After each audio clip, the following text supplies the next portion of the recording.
What is going on, everyone? Welcome back to the world according to Briggs. How's the pandemic, quarantine, and riots treating you today? I hope good. I sort of miss the days when the Tiger King was the strangest thing on my news feed. I really do enjoy all the conspiracy theories about Carol Baskin's missing ex-husband. I think everyone in the United States loves a good conspiracy. Conspiracies are as American as baseball, apple pie, and pepper spray. We all have a conspiracy that we enjoy, or we believe in, or both. Conspiracies are sometimes nuts with no basis in reality, and sometimes they end up being true a couple years down the line, which I am always amazed when they end up being true. Weird. Different parts of the United States have their own urban legends, and many of their own conspiracy theories as well. Today's video is about conspiracy theories associated with different locations in the United States. So we're not doing ones that everyone knows about, like no flat earth, no chemtrails, none of that nonsense. We're just sticking to ones that are kind of localized. There are a lot of conspiracy theories that fall under that category in this country. Probably enough to make 5 or 6 videos. We're just going to start with the one. Maybe we'll make more videos on this subject in the future. I'm not really sure. This is part 1 of the video, and part 2 will be coming out tomorrow. If you're watching this after June 2nd, 2020, there'll be a link at the end of the video, and you can click it on it after you're done watching this video. Alright, let's see what we dug up.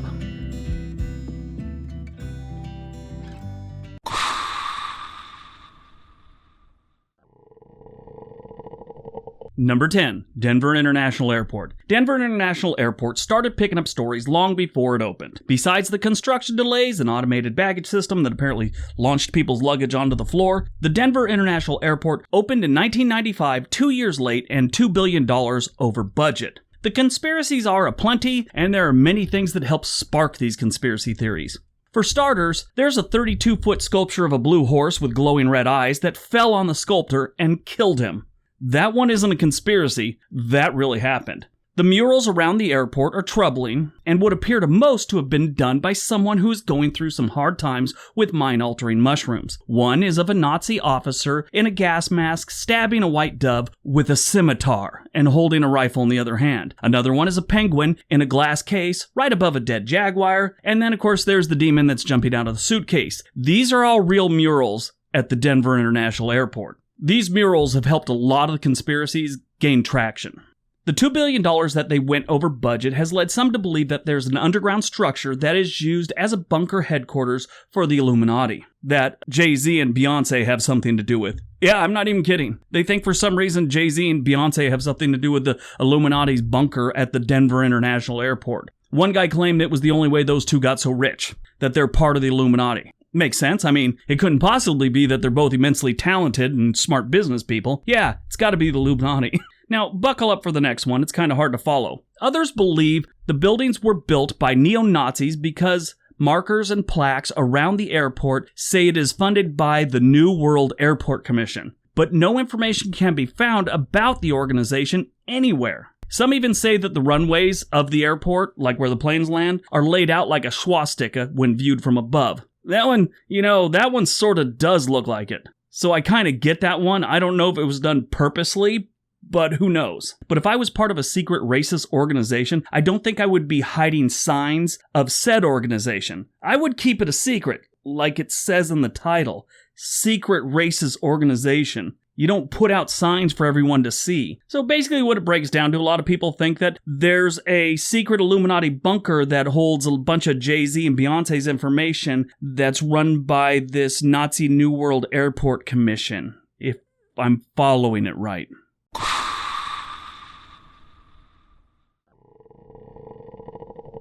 Number 9, Mattress Stores. Now this one I get and I give a little belief in because we have the same situation here in Oregon. There are mattress places everywhere. I thought I was the only one that noticed it, but it looks like they've even noticed it in Chicago in a big way. I started noticing this on Twitter around 2019. But I guess in 2018, a Reddit user brought attention to the fact that there was a high concentration of mattress firm stores. That's an actual chain, in case you don't know, in certain areas of the US, especially in Chicago. Next thing you know, the Reddit-verse sent this viral, and thousands of people started sharing photos and maps that show mattress firm stores, the chain again, within like a half a mile of each other, and sometimes even across the street from each other. This led people to theorize that the retail company is a money laundering business or a government spying operation. That was my favorite. They thought that they had like listening things inside these mattress stores. It was weird. Anyway, one Reddit user said people would have to buy a new mattress every year to keep this many mattress stores profitable. He said nobody buys every year, maybe a very busy husky porn star. That's it. Okay, so that's kind of what I thought. Not the husky porn star thing. That never crossed my mind, but there is no way that there's a market for mattresses that can support this concentration of stores. Now, that's just the mattress store, the company by itself, but if you just Google mattresses and then a town, any town, Chicago, Denver, whatever, and then look how many places are selling mattresses, there's no way people are buying that many mattresses. It's crazy. It just doesn't make sense. Now, I've seen some people, they've kind of disputed this one like all conspiracies, but do that tonight. Google any major city and then type in mattress and look how many places you can buy a mattress from. It's nuts.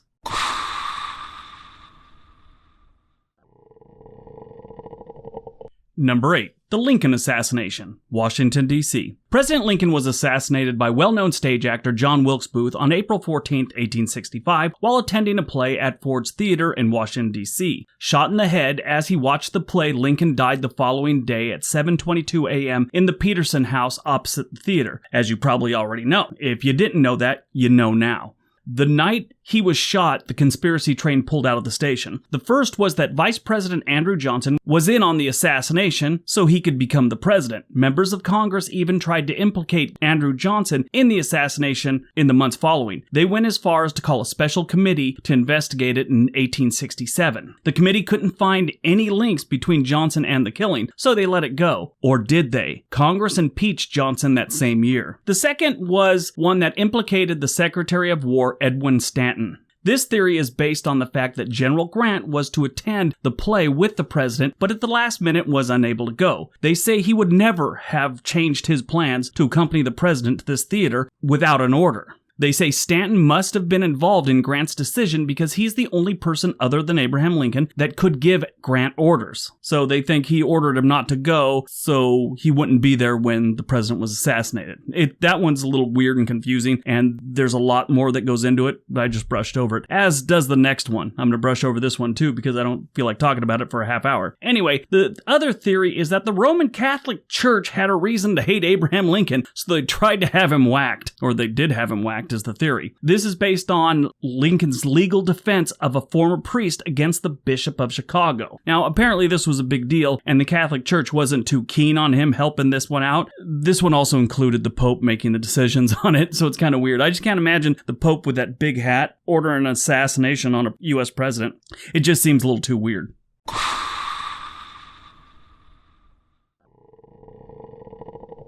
Number 7. Yellowstone National Park. Yellowstone National Park is 3,500 square miles of trees, bushes, lakes, rivers, animals, and natural beauty. Any season is a good season to visit Yellowstone. Every time I go here, I have this dream of going back in time before this was a country and see what this place looked like before it was touched by people other than the original inhabitants. It is one of those places that will change your life, and you should see at least once. But you might not want to after you hear what I have to say. Under this amazing park, there's trouble a-brewing. There's an active supervolcano that is 44 miles across, and if it erupts, it could wipe out the entire U.S. Those who do survive will probably have to watch all of our forests and vegetation die from lack of sun because of the cloud of soot that's estimated to last for years over the United States and Canada. The volcano last erupted,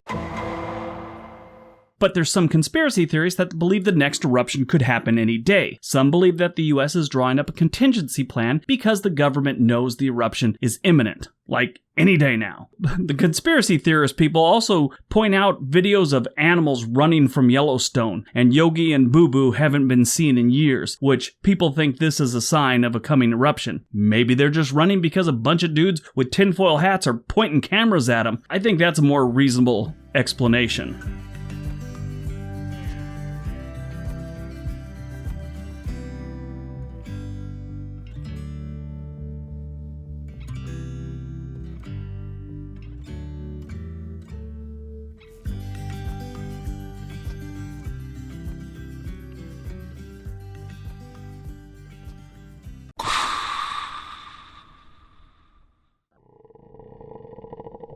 Number 6. the Stanley R. Mickelson Safeguard Complex. At number 6, we have a military facility that was short-lived. As a matter of fact, the conspiracy theories have lasted 45 years longer than the actual operations at this facility. The complex is in North Dakota and was built in the 1970s to detect incoming missiles and possibly deploy or launch missiles.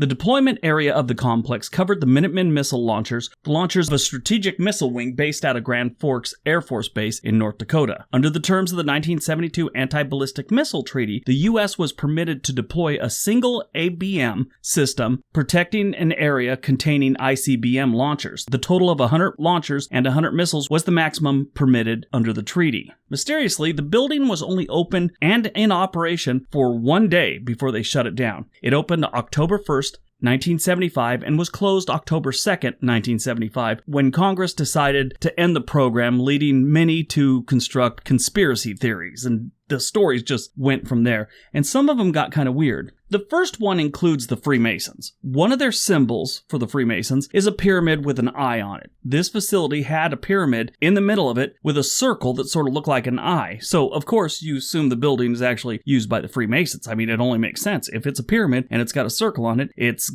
gotta be the Freemasons, right? It also has stories including the Illuminati, because they also use a pyramid. No word of Jay-Z and Beyonce Summer here, I'm not sure. But the Freemasons or the Illuminati use this facility, possibly to this day. Other stories included it was a communication site for talking to aliens or people we have sent to other dimensions. That was my favorite one. Sent to other dimensions. Like we're sending scientists to other dimensions to, plop down the American flag. Let these interdimensional beings know that we're coming, so giddy up. Yeah, that one was weird. Alright, so that's part 1 of today's list. I hope you guys enjoyed it. Hope you got some information out of it. We will have part 2 up tomorrow.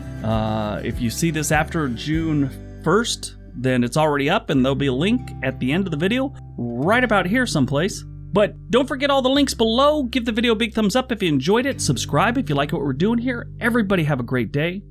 Be nice to each other.